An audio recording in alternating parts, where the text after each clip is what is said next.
De Pedrosa a Moraes, Interlocuções entre Arte e Política, por Ana Cecília Soares. Se há na história da arte brasileira dois personagens que, respeitando suas idiosincrasias, construíram um pensamento crítico próximo entre si, eles são Mário Pedrosa, 1900 a 1981, e Frederico Moraes, Belo Horizonte, 1936. Os dois reinventaram a crítica de arte no Brasil ao superarem clichês e tecnicismos acadêmicos. Mas, de todos os aspectos envolvendo seus escritos e ações, talvez aquele que os ligam com maior intensidade seja o diálogo traçado entre arte e política em suas respectivas atuações. Cada um, a seu modo, construiu suas trajetórias movidas, sobretudo, pela crença na capacidade libertadora e educativa da arte de transformar o mundo e, com isso, nos possibilitar a criação de novas formas de ver, sentir e pensar a nossa própria realidade. Nascido no Engenho Jussaral, em Timbaúba, estado de Pernambuco, Mário Pedrosa desde muito cedo estava envolvido no meio político. A princípio, através de seu pai, deputado constituinte na Paraíba, em 1891, e ministro no Tribunal de Contas da União, no início dos anos 1930, para posteriormente traçar a sua própria jornada, iniciada ao final do curso de Direito e estimulada, conforme nos explica Denis Karepovs, 2019, por dois importantes fatores. O primeiro deles, de caráter literário, está relacionado às leituras feitas pelo crítico da revista Clarté, uma importante publicação francesa fundada por um grupo de jovens comunistas, entre eles Raymond Lafèvre, 1981 a 1920, Paul Vaillant-Couturier, 1892 a 1937, e Henri Barbusse, 1873 a 1935, com o intuito, dentre outros, de desenvolver uma sensibilidade antifascista. De suas páginas proclamavam-se o fim do mundo burguês e o nascimento de uma arte verdadeiramente revolucionária, contrária ao conservadorismo dos escritores do realismo social. Quanto ao segundo fator, deveu-se ao contato de Pedrosa com o marxismo, fortalecido principalmente pela amizade com o jornalista cearense Lívio Xavier, 1900 a 1988. Juntos escreveram o esboço de uma análise da situação econômica e social do Brasil, 1930, considerado inclusive a primeira análise marxista séria e consistente sobre o país, na qual traziam como um dos pontos de debate a submissão da burguesia brasileira ao capitalismo internacional. Mário Pedrosa teve passagem por diversos partidos de esquerda, ajudando a fundar muitos deles. O último foi o Partido dos Trabalhadores, PT, criado no início dos anos 1980. Assim como eu, contribuiu em diversos jornais e revistas, difundindo seus ideais revolucionários e, ao longo de sua vida, vivenciou vários exílios políticos que o marcaram para sempre. Toda essa experiência como militante encontrou na arte um lugar favorável ao seu fortalecimento na luta em defesa da Revolução Social. Tanto é que, desde a estreia como crítico de arte, em 1933, por meio da conferência As Tendências Sociais da Arte, de Cat Kollwitz. Nota de rodapé. Esta conferência sobre o trabalho da gravurista alemã, que estava com exposição aberta no Clube dos Artistas Modernos, CAM, foi publicada em várias partes do seminário antifascista O Homem Livre, dirigido pelo próprio Pedrosa e por Geraldo Ferraz. Deixou clara a necessidade de se conectar os campos da arte e da política como um meio de restaurar a sensibilidade humana abalada pela presença assoladora do capitalismo em nossa sociedade. A partir de Pedrosa, as questões da arte brasileira adquiriram uma dimensão universal e uma densidade cultural atualizada. O crítico pernambucano se tornou um dos responsáveis pela renovação da arte moderna no Brasil, libertando-nos das ideologias do nacionalismo e do populismo que impregnavam nosso imaginário artístico pelo menos desde o final do século XIX. Saulstein, 2001, página 82. Tal mudança foi se tornando mais acentuada à medida em que ele engrossava o coro pela instauração do movimento concreto no país. Vejamos o porquê. Mário via naquela linguagem abstrata, construtiva, a possibilidade de união de todos os povos do mundo. Uma linguagem sem cunho nacional, regional, uma linguagem que todos poderiam entender e por ela ser tocados. É o utopista, já que não está mais tratando da sociedade futura, mas da arte de hoje e do futuro, pois Mário sempre olhava a arte não apenas em uma contingência presente, mas considerando sua projeção e a função por ela desempenhada junto aos outros homens. Quando ele aprecia essa arte abstrata, ele a entende como um aprofundamento da experiência estética da humanidade. Goulart, 2000, página 26. Portanto, com o abstracionismo, Mário Pedrosa compreendeu uma outra proporção política da arte moderna onde, finalmente, haveria de se ter a integração do espírito com a matéria, da realidade com a poesia, da forma com a expressão. Premissas estas, para ele, indispensáveis ao desenvolvimento do novo ser humano e, consequentemente, da nova realidade. Com efeito, esta arte não visa enfeitar a vida, mas antes harmonizá-la, arrancá-la de seu desespero e de suas contradições trágicas. Ela visa interpretá-la em função do mundo natural, antinatural ou hipernatural, criado pela ciência e pela técnica e que a enquadra. Seu empenho consiste exatamente em acabar com a terrível dicotomia da inteligência e da sensibilidade. Arantes, 1991, páginas 71 a 72. A imersão do crítico no abstracionismo o fez pensar a forma para além de uma visão fria, racionalista e distanciada do objeto artístico. O contato com a poética de Alexander Calder, 1892 a 1976, por exemplo, despertou-lhe o interesse em associar a invenção artística à imaginação, desvinculada de normas e sensível a todas as experiências. A análise de Pedrosa também foi aprimorada por seu envolvimento com a arte virgem das crianças, via as aulas ministradas por Ivan Serpa ao público infantil no Museu de Arte Moderna do Rio de Janeiro. Dos Loucos, pelo acompanhamento dos pacientes da doutora Nísia da Silveira, 1905 a 1999, no Ateliê do Engenho de Dentro, e das produções realizadas pelos povos indígenas, interesse estimulado pela amizade com o antropólogo Darcy Ribeiro. Logo, para ele, uma forma, uma estrutura, contém sempre dentro de si os mistérios e os dramas mais inverossímeis. Pedrosa, 1979, página 36. Nota de rodapé. A maneira sensível como Pedrosa percebia as formas também é considerada como uma das influências para o surgimento do neoconcretismo brasileiro nos fins da década de 1950. Sem dúvidas, o itinerário crítico percorrido por Pedrosa abrangeu inúmeras fases e tensionamentos que, independente do momento em questão, sempre esteve comprometido com a realidade político-social brasileira e com a nossa condição de país subdesenvolvido e latino-americano. Mário Pedrosa foi um dos primeiros intelectuais a discutir a dominação colonial na arte, desenvolvendo uma reflexão orgânica empenhada em buscar as singularidades que marcassem a nossa diferença em meio à pluralidade das diversas culturas aqui existentes. Em seu discurso aos Tupiniquins, em Nambás, 1975, enfatizou exatamente a importância da coexistência de ambiguidades em nosso processo cultural como elemento significativo para a criação de algo que nos seja específico.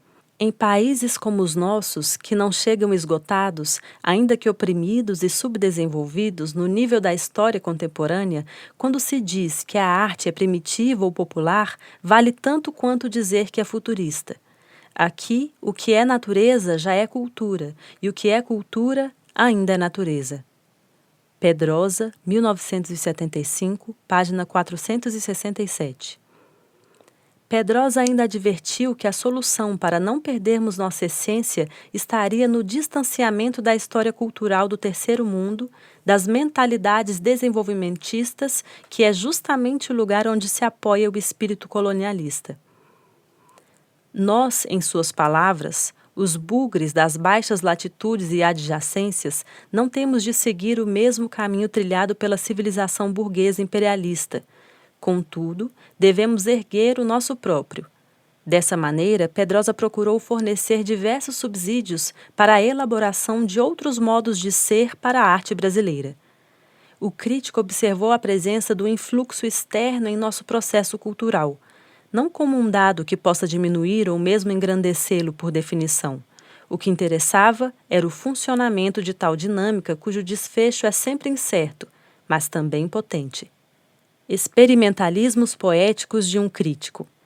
3 anos após a estreia de Mário Pedrosa no mundo da crítica de arte, em 1933, nascia em Belo Horizonte Frederico Moraes, um dos nomes mais importantes da arte no Brasil que, igual àquele, construiu uma reflexão autônoma e singular sobre a produção artística brasileira, caracterizando-se principalmente por estreitar relações entre crítica, fazer artístico e prática experimental.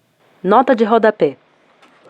Disponível em enciclopédia.itaucultural.org.br/pessoa400/Frederico-Moraes, acesso em 24 de março de 2021.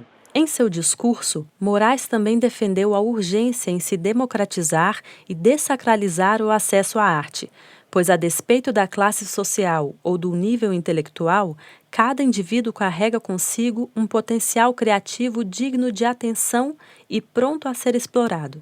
A crença nessa perspectiva levou-o a realizar projetos inovadores, como o Arte no Aterro.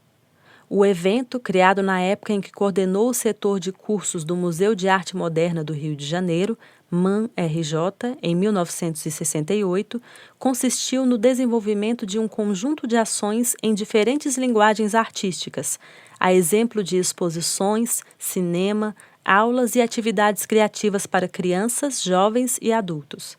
Tudo girou em torno do interesse de agregar e fazer interagir a comunidade, o museu e os artistas. Ademais, é importante frisarmos o contexto no qual aconteceu essa iniciativa. Imperava no Brasil a ditadura militar e, posteriormente, foi decretado Ato Institucional número 5, AI-5, que reprimia fortemente todos os opositores do governo. E, mesmo diante deste cenário de caos, violência e medo, Moraes não deixou de pôr em prática seus trabalhos. Ele sempre foi, e continua a ser, símbolo de resistência à censura no país, possibilitando-nos o mergulho em espaços, situações favoráveis ao desenvolvimento de um questionamento crítico acerca da nossa realidade. O mineiro liderou ainda o movimento da chamada Nova Crítica, permitindo ampliar o papel do crítico de arte daquela figura de julgador implacável, distante ou dono da razão para alguém mais atuante e propositivo. Ele também defendeu a ideia de ser este profissional um criador ao lado dos artistas, ou seja, a argumentação da obra poderia acontecer a partir do desenvolvimento de um outro trabalho, agora idealizado pelo próprio crítico. Ao invés de fazer uso da escrita, Moraes utilizou do próprio vocabulário artístico, materiais, suportes e estruturação para tecer suas respostas às obras. Fenômeno que rendeu uma série de experimentalismos durante todo o ano de 1970. No artigo Contra a Arte Afluente, o corpo e o motor da obra, ele destacou como deveria se portar a nova crítica de arte juntamente com as mudanças ocorridas na relação entre arte, artista e público. Na guerra convencional da arte, os participantes tinham posições bem definidas. Existiam artistas, críticos e espectadores. O crítico, por exemplo, julgava, ditava normas de bom comportamento, dizendo que isto era bom e aquilo ruim. Isto é válido, aquilo não, limitando áreas de atuação, defendendo categorias e gêneros artísticos, os chamados valores plásticos e os específicos. Para tanto, estabelecia sanções e regras estéticas, éticas. Na guerrilha artística, porém, todos são guerrilheiros e tomam iniciativas. O artista, o público e o crítico mudam continuamente suas posições no acontecimento, e o próprio artista pode ser vítima da emboscada tramada pelo espectador. Porque, não sendo mais ele autor de obras, mas propositor de situações ou apropriador de objetos e eventos, não pôde exercer continuamente seu controle. Nota de rodapé. O artigo completo se encontra disponível em http://costas/obra-não-exist-e-mais.html, acesso em 24 de março de 2021. Outra proposição de Moraes bastante significativa para a história da arte brasileira foi a exposição Do Corpo à Terra. Nota de rodapé. Do Corpo à Terra ocorreu de forma integrada e simultânea a mostra Objeto e Participação, inaugurada no Palácio das Artes em 17 de abril de 1970. Geralmente, os dois eventos são referidos erroneamente com apenas o nome do primeiro. Ambos faziam parte da Semana de Vanguarda, realizada no contexto do Salão de Ouro Preto, idealizado por Maristela Tristão, diretora do setor de exposições do então recém-criado Palácio das Artes, que convidou Frederico Moraes para sua organização. Realizada entre 17 e 21 de abril de 1970, no Parque Municipal, em Belo Horizonte. A iniciativa trouxe uma série de inovações, pois, pela primeira vez, os artistas eram convidados para pensar, desenvolver trabalhos diretamente no local a ser destinado. Além disso, as produções aconteceram em lugares e horários distintos, o que implicou, muitas vezes, na ausência do público, do curador e dos demais artistas em cada uma delas. Sem falar que as obras permaneceram ao ar livre até seu completo desaparecimento.